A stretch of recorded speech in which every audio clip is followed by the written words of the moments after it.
Assalamualaikum warahmatullahi wabarakatuh.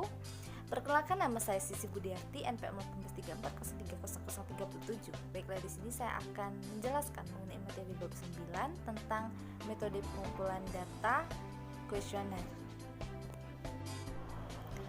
Seperti yang kita ketahui bahwa kuesioner merupakan suatu cara yang digunakan untuk menggali informasi dengan memberikan suatu daftar pertanyaan kepada narasumber, di mana daftar pertanyaan tersebut harus kita buat secara singkat dan jelas dengan menggunakan kode seperti itu agar mudah dimengerti oleh narasumber, dan narasumber akan menjawab daftar pertanyaan tersebut dengan singkat.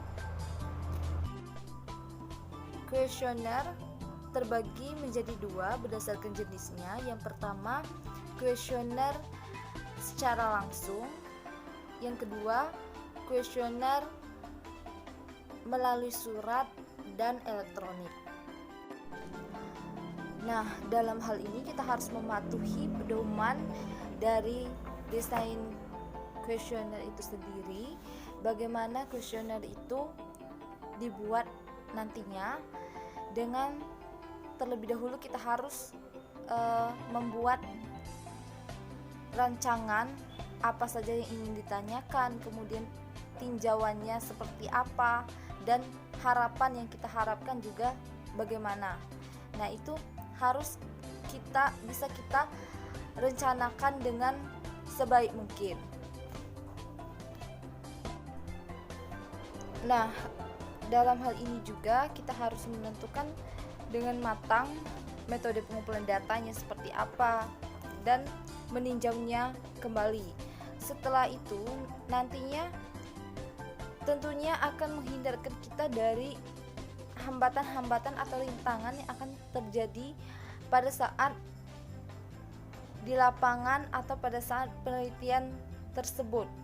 Nah, tentu di dalam penelitian itu pastinya ada kendala yang nantinya akan kita hadapi, dan untuk itu oleh karena itu kita harus memperhatikan etika maupun cara kita dalam menafsirkan apa yang kita temukan dari penelitian tersebut agar bisa kita olah menjadi data yang sesuai dengan harapan kita, dan kita bisa membuat penelitian tersebut dengan baik. Baiklah, selanjutnya kita akan membahas mengenai desain eksperimen. Pada bab 10 ini, desain eksperimen itu kalau kita artikan desain artinya merencanakan, dan eksperimen itu bisa kita artikan uji coba. Nah, dalam hal ini tentunya kita harus melihat dan membuat rencana yang matang mengenai eksperimen yang akan kita lakukan, uji coba yang akan kita lakukan tersebut. Bagaimana nantinya suatu faktor-faktor yang mempengaruhinya nanti bisa kita selesaikan dengan baik, dan nantinya akan didapati suatu penelitian yang bagus pula. Kemudian di dalam desain eksperimen ini kita harus memperhatikan faktor-faktor yang mempengaruhinya, dan kemudian kita harus memperhatikan juga jenis eksperimen yang akan kita gunakan.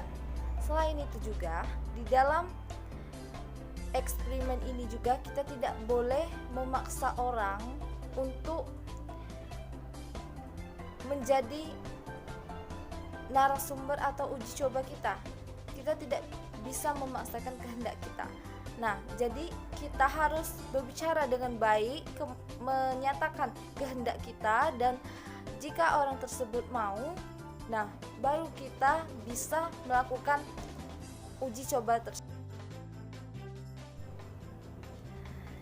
Setelah uji coba tersebut dilakukan, nah kemudian juga nanti akan ada eksperimen lanjutan atau uji coba lanjutan.